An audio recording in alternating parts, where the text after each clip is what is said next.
gamapatías monoclonales, y dentro de esto, perdón, no puse la grabadora, tenemos que grabar. Bueno, doctores, hoy vamos a avanzar lo que respecta a gamapatías monoclonales, y dentro de esto vamos a hablar sobre el mieloma múltiple.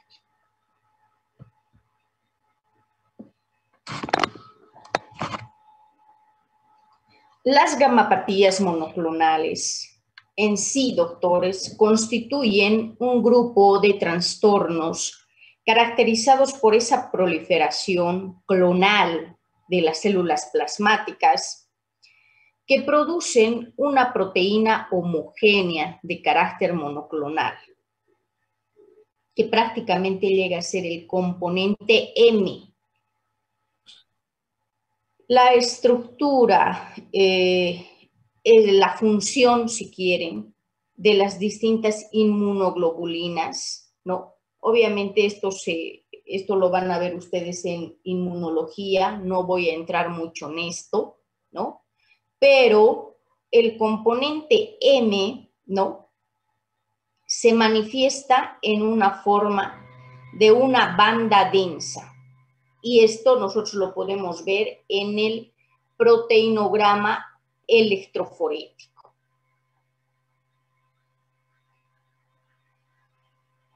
Ahora, dentro del término gamapatía monoclonal, pues se engloban las denominadas gamapatías monoclonales de significado incierto,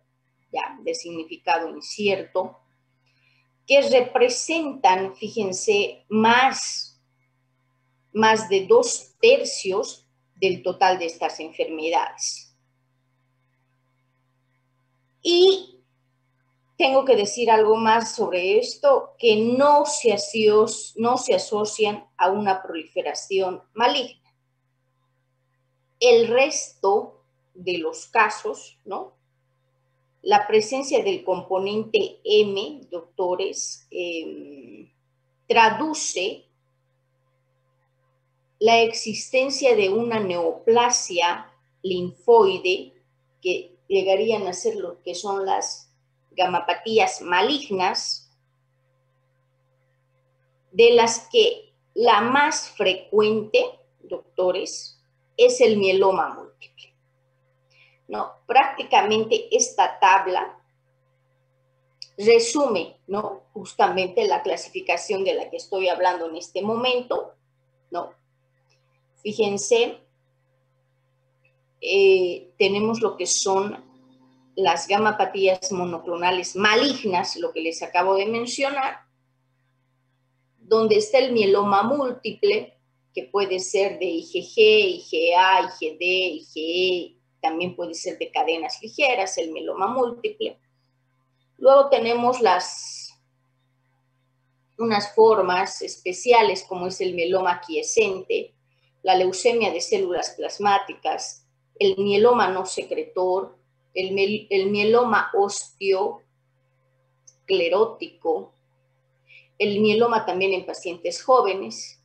Tenemos también los plasmocitomas localizados, ¿no? Y acá tenemos el plasmocitoma óseo solitario, el plasmocitoma extramedular, tenemos la macroglobulinemia de Waldenstone, ¿no? En algún momento han debido escuchar esto, ¿no? Tenemos las enfermedades de las cadenas pesadas también, ¿no? La amiloidosis primaria asociada o no a mieloma múltiple, pero fíjense que acá entran todos los plasmocitomas, ¿ya? Pero he dicho claramente que este grupo, ¿no?, o sea, tiene ese componente M que traduce la existencia de una neoplasia linfoide B, ¿no?, que prácticamente son estas gamapatías monoclonales malignas. Dentro de estas, la más frecuente, sin lugar a duda, es el mieloma múltiple, doctores. Ahora, este grupo de gamapatías monoclonales de significado incierto que prácticamente representan, y se estoy diciendo, más de los 2/3 del total de este grupo, ¿no? Pero que no se asocia a una proliferación maligna, ¿no? Esa es la diferencia prácticamente entre las dos. Y fíjense que dentro de las gamapatías monoclonales de significado incierto tengo la gamapatía monoclonal idiopática, las gamapatías monoclonales transitorias, ya sea, qué sé yo, por infecciones, trasplante también de progenitores hematopoyéticos, también el trasplante renal.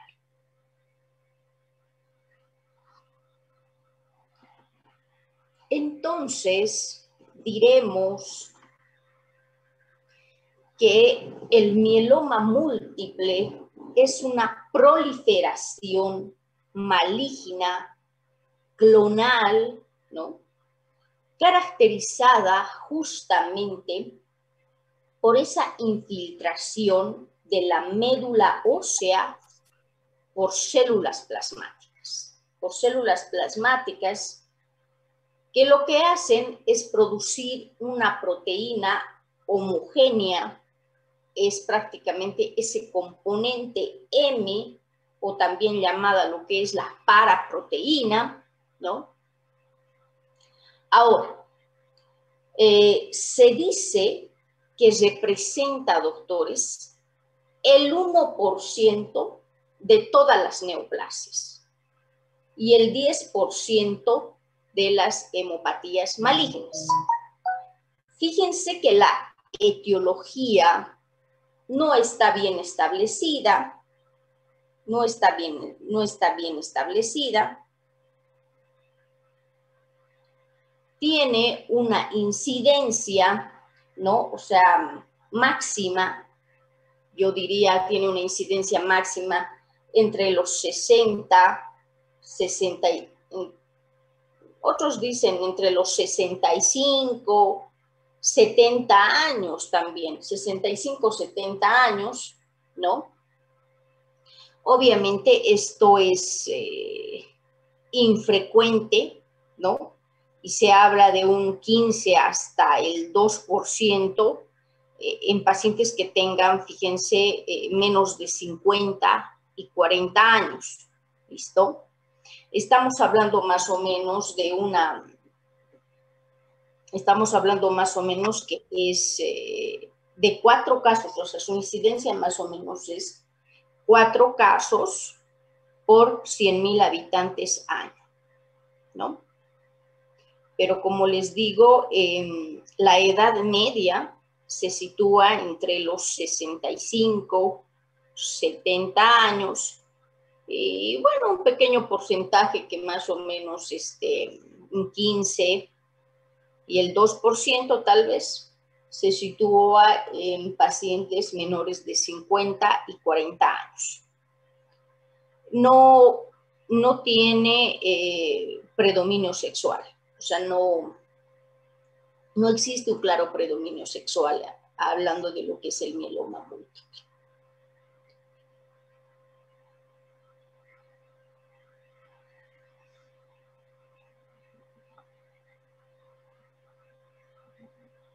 Respecto a la clínica, antes de esto, doctores, diré unas cuantas palabras. Respecto a estas gamapatías monoclonales, la etiología no está bien establecida.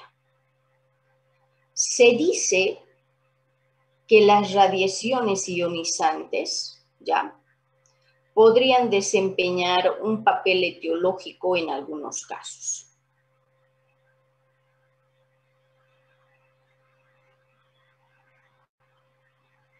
Ahora vamos a hablar sobre lo que es la clínica, el cuadro clínico,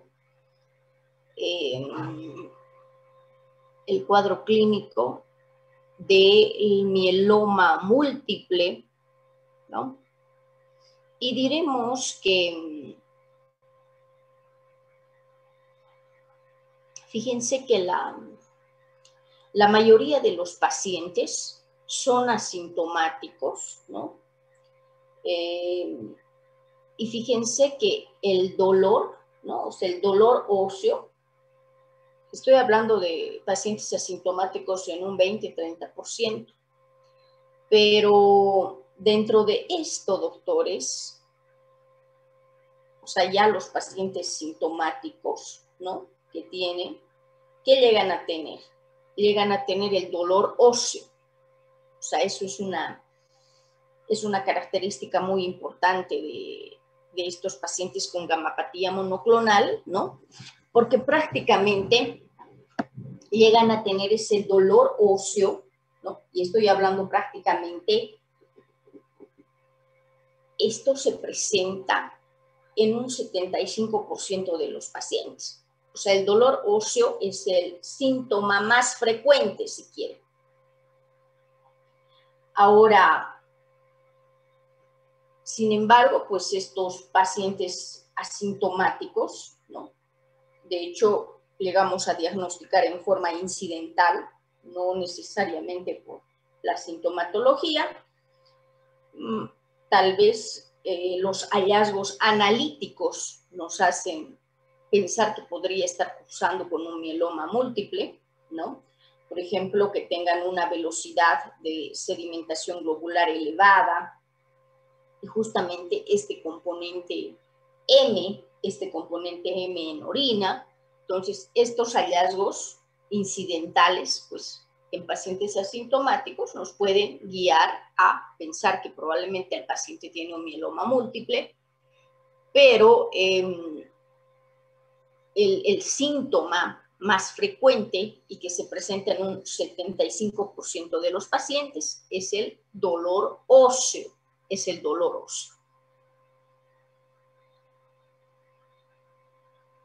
Ahora, ese dolor, doctores, porque es un dolor, ¿no?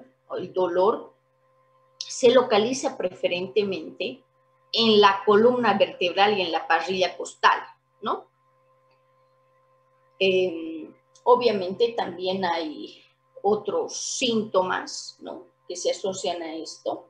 Por ejemplo, van a tener lo que es anemia los pacientes, por tanto, van a tener astenia, pueden tener pérdida de peso. Y fíjense que los pacientes, ¿no? Si se dan cuenta, cursan con una anemia normocítica normocrónica. Cursan con esto.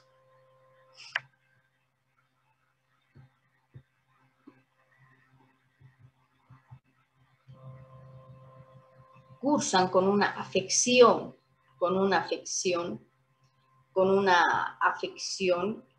y es de tipo anemia normocítica normocrónica. Eso es lo que no tienen que olvidarse. Ahora, se dice que también hay hipercalcemia y esto se presenta en un 30% de los casos y prácticamente aparece como una gran masa tumoral, doctores. Ahora, ustedes me preguntarán, pero doctora, ¿por qué el paciente cursa con anemia normocítica normocrónica? Esto sí lo tengo que decir. Generalmente por ocupación de la médula ósea, o sea, la médula es ocupada por células plasmáticas y a consecuencia de esto hay anemia normocítica normocrónica. Ahora, la hipercalcemia. La hipercalcemia, pues fíjense que se presenta en un 30% de los casos y aparece como una, aparece como una gran masa tumoral, ¿ya? Obviamente, si el paciente tiene hipercalcemia, doctores, ¿qué es lo que va a tener? Si el paciente tiene hipercalcemia, lo que va a tener es, la hipercalcemia produce estreñimiento, en algún momento les llega a producir polidipsia, poliuria si quieren, vómitos, llegan a presentar lo que es el síndrome constitucional también, ¿no? Y algunos pacientes también pueden terminar en lo que es una encefalopatía, donde van a estar irritables, van a tener somnolencia, ¿no? Pero esto es a consecuencia de la hipercalcemia. Todo esto es a consecuencia de la hipercalcemia.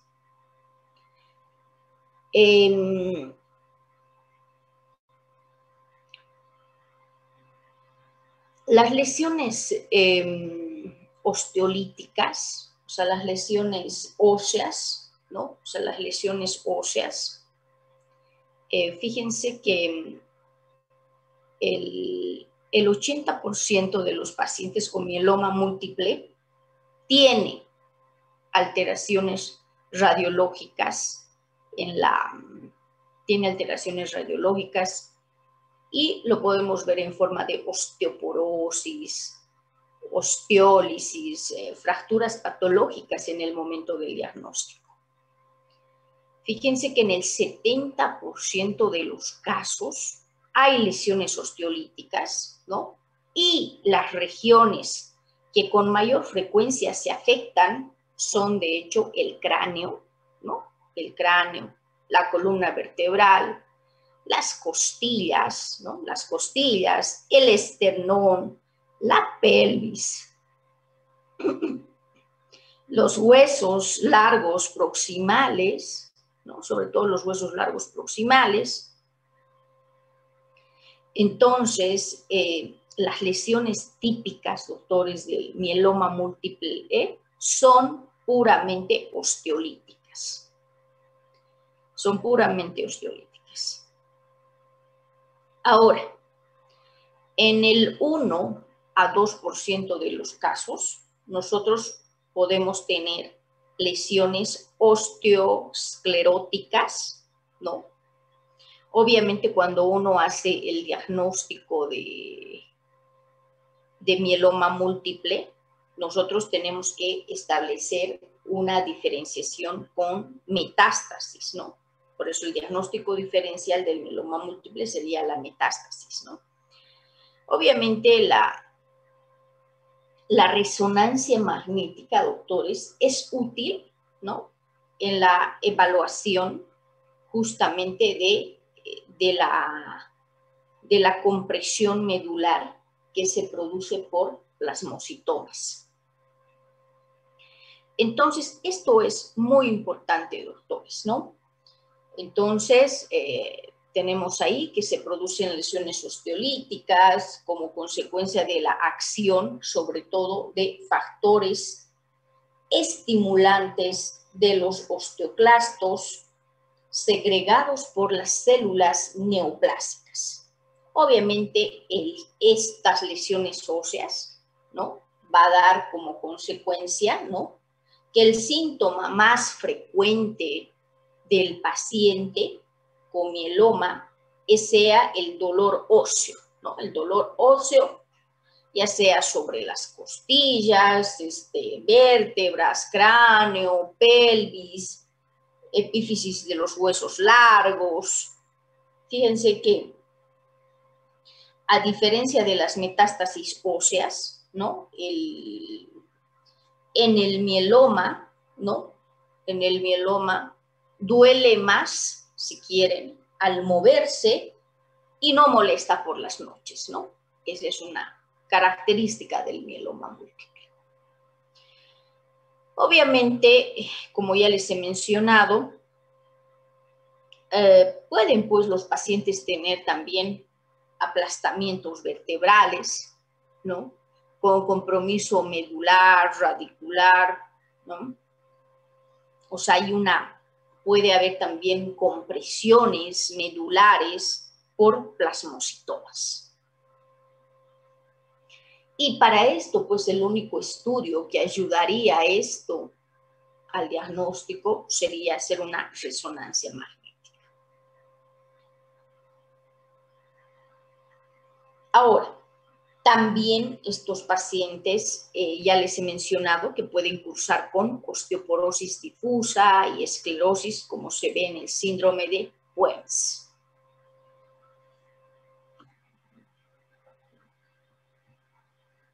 Entonces, acá en esta foto se muestra las la distribución preferente del mieloma, ¿no? Y esto lo podemos ver en color intenso, ¿no? O sea, más frecuente si quieren, y menos frecuente es en esta imagen está en punteado.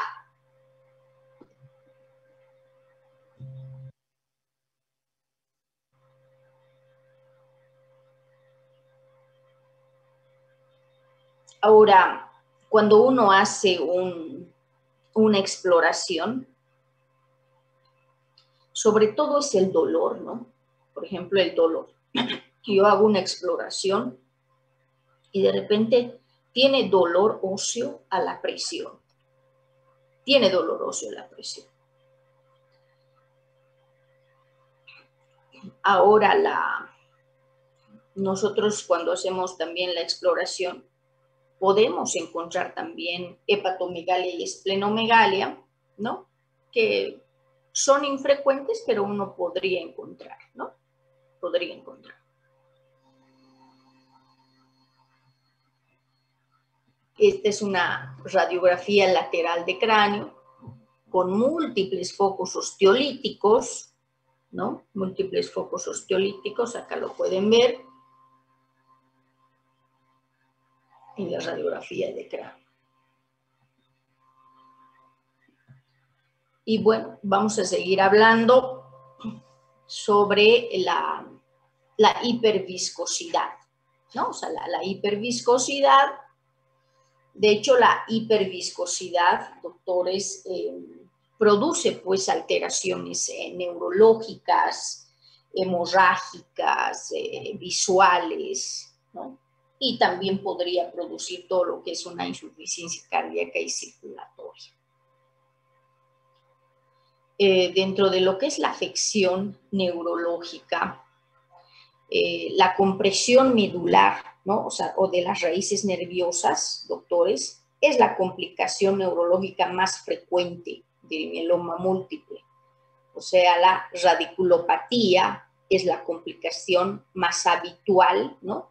Y generalmente esa radiculopatía es lumbosacra. Este dolor radicular, bueno, es prácticamente consecuencia de la compresión nerviosa, ¿no? Por afección mielomatosa o porque haya, qué sé yo, un aplastamiento vertebral también. Y bueno, fíjense que la compresión de la médula espinal, ¿no? O sea, o también lo que se llama cola de caballo, ¿no? Se produce por un plasmocitoma extradural, ¿no? Que se da en un 5 a 10% de los pacientes. Y obviamente les puede ocasionar a los pacientes una paraplegia, ¿no? Una paraplegia irreversible. Si no se trata a tiempo, obviamente, ¿no? Si no se interviene quirúrgicamente a tiempo. Ahora, dentro de otras complicaciones neurológicas están pues las polineuropatías, sensitivo-motores, ¿no? La afección intradural y la mielomatosis meningia también pueden cursar estos pacientes.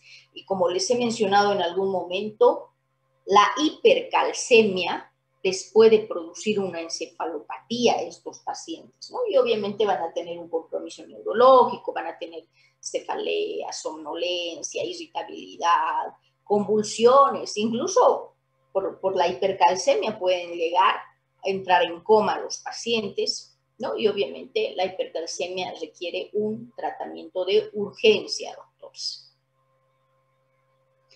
Ahora, respecto a la afección renal, ¿no? O sea, la afección renal también es importante que hable de la afección renal. Fíjense que una cuarta parte de los pacientes con mieloma múltiple tiene una insuficiencia renal en el momento del diagnóstico. Obviamente la mayoría de los pacientes presentarán proteinuria de cadenas ligeras, doctores, de cadenas ligeras, que esto puede precipitar en los túbulos renales, ¿no? y va a dar lugar a lo que se llama el denominado riñón del mieloma, porque hay el riñón del mieloma, doctores. El riñón del mieloma ahí fíjense, con presencia de cilindros eosinófilos en túbulos contorneados distales y colectores debidos justamente al depósito de proteínas de las cadenas ligeras, ¿no? Es lo que acabo de decir prácticamente. Ahora, aquí en el mieloma múltiple, doctores, los glomérulos están preservados, ¿no? Pero excepto en dos situaciones.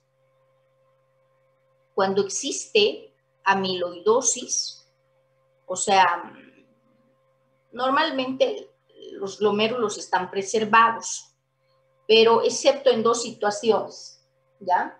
Cuando existe amiloidosis y también en la denominada enfermedad por depósito de cadenas ligeras, ¿no?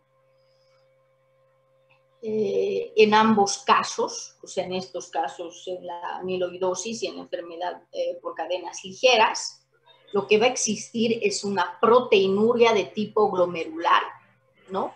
Y los hallazgos van a ser similares a un síndrome nefrótico, ¿no? Pero tal vez lo diferencia ese patrón tubular, ¿no? Ustedes saben que el patrón tubular lo vamos a encontrar en el riñón del mieloma, ¿verdad? En el riñón del mieloma. Obviamente la hipercalcemia, doctores, es un factor desencadenante de insuficiencia renal en el 50% de los casos, doctores. Fíjense que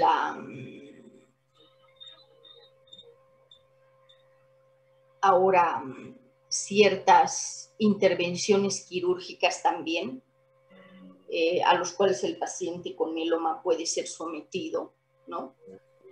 Pueden provocar también en el paciente deshidratación, desencadenar pues una insuficiencia renal aguda, ¿no? Cuando la insuficiencia renal es moderada, ¿no? Estoy hablando, a ver, apaguen sus micrófonos, doctores, por favor. Cuando la insuficiencia renal es moderada, pues estoy hablando cuando la creatinina está entre 2 y 4 miligramos de cilitro, ¿no? Bueno, o también puede deberse a una hipercalcemia, ¿no? Es reversible. Obviamente se trata y es reversible, ¿no? Pero cuando la insuficiencia renal es grave, o sea, fíjense, estoy hablando con una creatinina igual o superior a 4 miligramos de cilitro, casi siempre es irreversible y tiene un pronóstico letal a corto plazo en los pacientes con mieloma múltiple. Entonces, fíjense que cuando la insuficiencia renal es moderada o la insuficiencia renal se debe a hipercalcemia, pues es un cuadro reversible, ¿no? Se trata y es reversible, ¿no? Pero si la insuficiencia renal es grave, estoy hablando de una creatinina igual o superior a 4 miligramos de cilitro, casi siempre en los pacientes tiende a ser irreversible y tiene un pronóstico también letal a corto plazo.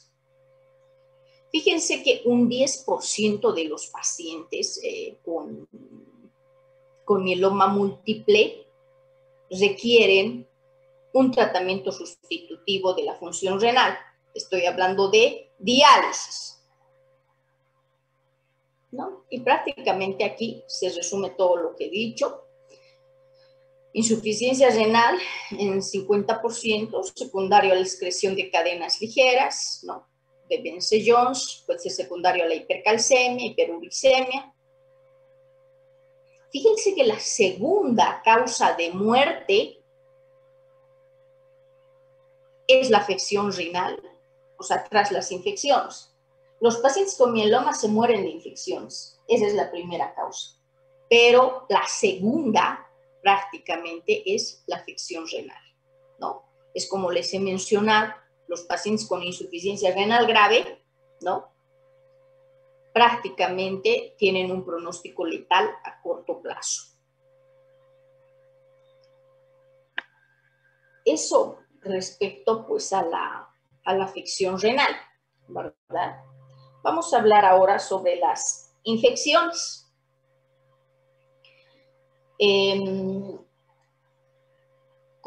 Prácticamente las infecciones, doctores, se dan como consecuencia, ¿no?, de la alteración de la inmunidad humoral, ¿no?, de la producción de inmunoglobulinas anormales o del tratamiento.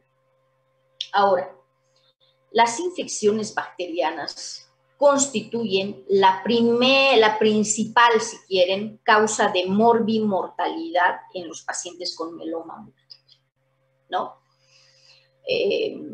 Las más frecuentes obviamente son las pulmonares, las urinarias, ¿no? El neumococo es el agente etiológico más común de las infecciones pulmonares, mientras que los bacilos gram negativos son los agentes comunes en lo que respecta a las infecciones urinarias. Bueno, se dice que alrededor del 10% de los enfermos presentan también el herpes zóster. En realidad, como ya les he mencionado, la disminución de las inmunoglobulinas policlonales, ¿no?, prácticamente es el factor más importante en las infecciones por neumococo. Ahora, esta disminución, ¿no?, o sea, es debida a la reducción de las células B policlonales, que se debe prácticamente a la expansión del clon tumoral, ¿no?, a la inhibición funcional también de las células B por citocinas secretadas por monocitos, macrófagos, y también se debe a una reducción en la producción de la interleucina 4, ¿no? Entonces, fíjense que en el mieloma múltiple existe una marcada disminución de las células CD4 y una alteración cualitativa y cuantitativa también de las células natural killer, que contribuyen pues a aumentar el riesgo de infecciones en este tipo de pacientes.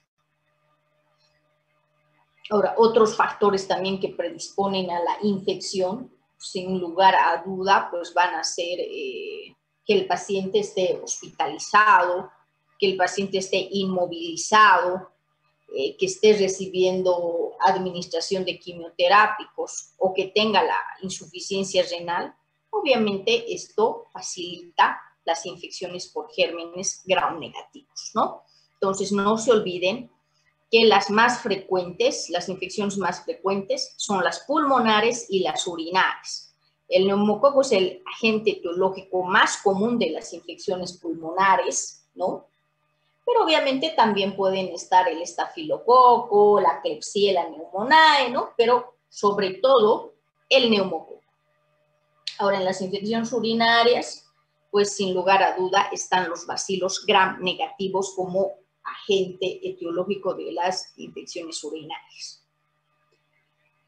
Bueno, eso respecto a la clínica de los pacientes.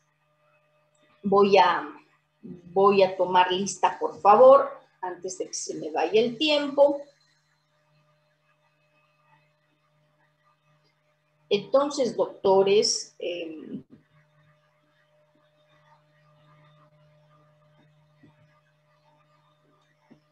Vamos a tomar lista un rato, por favor.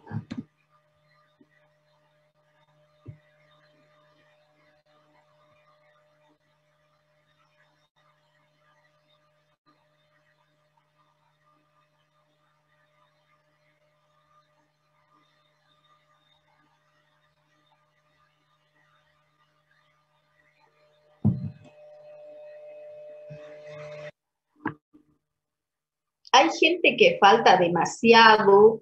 Justo ayer estaba viendo la lista del segundo parcial y pues son gente que pues no, pues tienen un presente, ¿no? En realidad, ustedes saben que la asistencia es importante, ¿no? Y es gente que no asiste y que ni siquiera da examen. Ni siquiera dan el examen en el tiempo establecido. Entonces, este punto también yo voy a hacer notar a la doctora encargada de ustedes, a la directora académica. Voy a hacer notar esto porque no tienen asistencia y luego me piden examen extemporáneo. O sea, ni siquiera dan el examen en el tiempo adecuado. Yo tengo que hacer otro examen para una o dos personas y no tienen ni siquiera la asistencia completa. Porque en realidad la asistencia es fundamental a la clase teórica para que ustedes puedan ingresar al examen. Esto voy a tomar muy en cuenta para el examen final. Los doctores que no ingresen a teórica, que no tengan, perdón, los doctores que tengan demasiada falta, pues no van a ingresar. Que no cumplan más del 50% de la asistencia, no ingresan al examen final. Hay gente que ingresa todas las clases, ¿no? Pero hay gente que no. Y son gente que ni siquiera da el examen en el tiempo determinado. Me piden examen extemporáneo. Creo que eso no está bien. Desde todo punto de vista.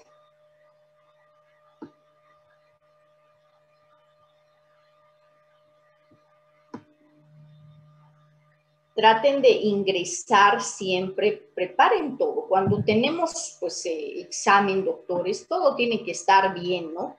La computadora, qué sé yo, el tiempo adecuado. Ustedes ya saben a qué hora es más o menos, es en la hora de nuestra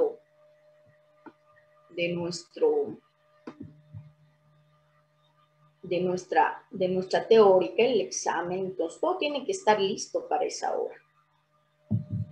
Nada puede fallar en el momento del examen.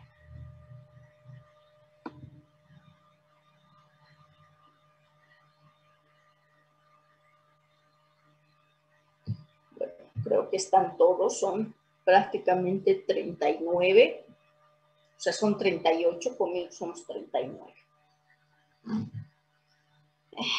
Bueno, ya tomamos lista. Entonces, vamos a seguir. Entonces, aclarando respecto a esto, por favor, no se olviden, doctores, que esto es muy importante. Fíjense